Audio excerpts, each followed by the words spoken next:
Hello friends, जय श्री राम। देखो, आप थंबनेल तो देख ही रहे हो। गवर्नमेंट जॉब के बारे में ही है ये कि अपन गवर्नमेंट जॉब की तैयारी कर रहे हैं तो किस तरीके से हम स्ट्रगल कर रहे हैं, मतलब कितना मुश्किल है तैयारी करना।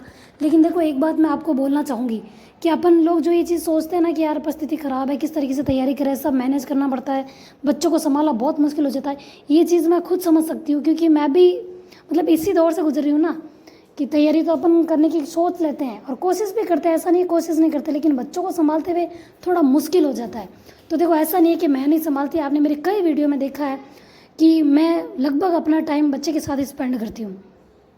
हाँ, मैं देखो लाइब्रेरी भी ज्वाइन की भी है मेरे, लेकिन एक कमेंट आया था मेरे पास कि लाइब्रेरी में पैसे लगते तो आप जाते क्यों नहीं हो। यार, मुझे भी इस चीज़ की बहुत चिंता होती है, यार पैसे तो लग जाते लेकिन जा नहीं पाती हूँ।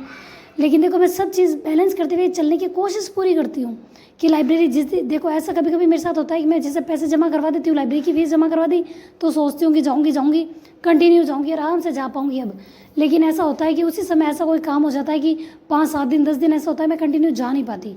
लेकिन मैं मॉर्निंग का काम ख़त्म करते ही पढ़ने बैठती हूँ जब घर पे ही ना, तो कभी बार ऐसा होता है ना लाइट चली जाती है, कभी लाइट आ जाती है। आज मतलब ऐसा हुआ था, लेकिन जो मैंने टारगेट दिया उसको मैंने कंटिन्यू करने की कोशिश की। जैसे अपन संकल्प ले लेते हैं ना कि हमको ये करना ही है, तो बस मैंने जैसे टारगेट देना शुरू किया ना, तो मैंने डिसाइड कर लिया कि मैं सिर्फ टारगेट दूंगी नहीं, मुझे खुद को भी उसको फॉलो करना है। क्योंकि मैं खुद फॉलो करती हूँ वही आपको देती हूँ। जैसे कि आप लोग कहते हो ना टारगेट पूरा नहीं हो पाता, तो उसको देखो 2-3 भागों में बांट लो और बच्चे नहीं रहते तो देखो ये अपन को पता है कि नहीं रहते हैं। लेकिन क्या बताओ, आपके पास इस चीज़ का कोई सॉल्यूशन है? कोई सॉल्यूशन हो तो मुझे भी बता देना, ताकि मतलब मेरे लिए भी थोड़ा इजी हो जाए है। और एक कमेंट मुझे बहुत अच्छा लगा कि बच्चों को लेके एक हॉस्टल खोल देना चाहिए अपन को, है ना, कि उस हॉस्टल में अपन बच्चों के साथ आराम से पढ़ाई करें। अरे बच्चे तो साथ में रहेंगे फिर और मुश्किल हो जाएगा। लेकिन मैं भी कभी कभार ऐसा सोचती हूँ कि जितने भी जो तैयारी कर रहे हैं और सब लेडी लाइफ से जुड़े हुए ना, सब एक जगह बड़े से मतलब हॉस्टल या ऐसा कुछ भी ओपन कर देते हैं घर, और वहीं अपन सब रहते हैं, बस सबको छोड़ छोड़ा के वहाँ चले जाते हैं। मैं भी ऐसा ही सोचती हूँ क्योंकि कभी कभार ऐसा होता है ना यार कि सारी ज़िंदगी अपने ही साथ ऐसा क्यों हो रहा है। लेकिन फिर सोचते हैं कि इस परिस्थिति से बाहर निकलना है ना, तो एक संकल्प अपन को लेना होगा। और सिर्फ संकल्प लेने से कुछ नहीं होगा, उसे पूरा करने की पूरी कोशिश करनी होगी। 1000 बाधाएं आएगी, 1000 परिस्थितियाँ खराब हो जाएगी। कभी ऐसा लगेगा कि जैसे मेरे साथ होता है, मैं फ़ीस जमा करवा देती हूँ लाइब्रेरी की, फिर सोचती हूँ जाऊँ और नहीं जा पाती हूँ तो मुझे भी दिक्कत होती है। और अगर मैं घर पे पढ़ती हूँ उसके बाद दोपहर में अगर मेरा थोड़ा बहुत काम होता है ना, जैसे देखो आप मेरे को देख ही रहे हो कि सब्जी वब्जी साफ़ करना मतलब रख देना, हमेशा मैं धो के रखती थी, लेकिन अब मैं ऐसे ही रख देती हूँ कि हाथ तो आज जब ज़रूरत पड़ेगी ना तभी धो के यूज़ में ले लूँगी। तो ये सब चीज़ें मैं रखती हूँ खुद। और कोई चीज़ जैसे साफ़ करने की होती है ना, तब मुझे बहुत परेशानी होती है। जैसे कहते हैं कि ना, अभी बीच में मेरी तबीयत ख़राब हुई थी तो जैसे कहते हैं हरी पत्तेदार सब्जियां खाओ, हरी सब्जियां खाओ, और उन्हें साफ़ करने में मुझे बहुत गुस्सा आता है। इससे अच्छा ना आलू काट के बना लो बस। मैं तो यही सोचती हूँ, आलू बना दो, पापड़ बना दो, बात खत्म। ये हरी सब्जियाँ साफ़ करने में मुझे बहुत गुस्सा आता है, उसमें मतलब टाइम भी चला जाता है। लेकिन देखो, अपन को कोशिश तो करनी पड़ेगी, सब चीज़ें लेके चलनी पड़ेगी। हेल्थ का इशू भी अपन को नहीं रखना है कि भी अपन किसी तरीके से बीमार हो जाए तो पढ़ नहीं पाए, क्योंकि ये चीज़ मैंने देखी है। अगर ऐसा होता है ना तो मैं पढ़ नहीं पाती हूँ, मतलब मुश्किल से टाइम निकालती हूँ, सिर्फ रिवाइज़ कर पाती हूँ, नया टॉपिक नहीं देख पाती हूँ।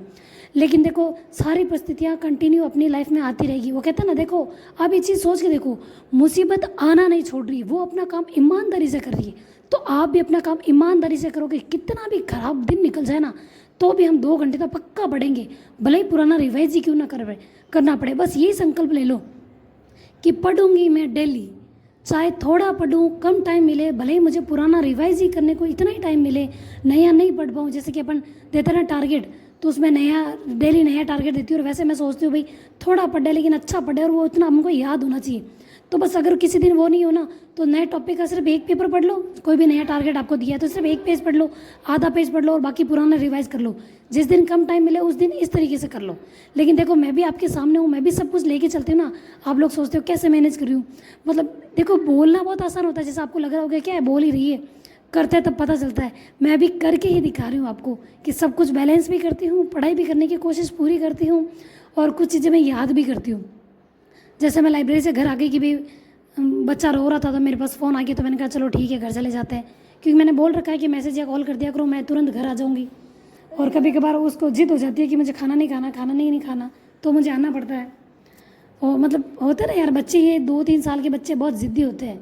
और मेरे को एक कमेंट आया था कि मेरा बेटा कितने साल का है, तो देखो अभी अब 5 अप्रैल को 2 साल का हुआ है। लेकिन देखो अभी उनके अनुकरण की अवस्था, अपन जैसा करेंगे ना वही सीखेंगे, इसलिए अपन उनके सामने वही काम करें तो ज़्यादा अच्छा रहेगा, ठीक है। और देखो, अगर आपको वीडियो पसंद आया तो उसको लाइक शेयर और सब्सक्राइब ज़रूर करें, ठीक है। Thank you. जय श्री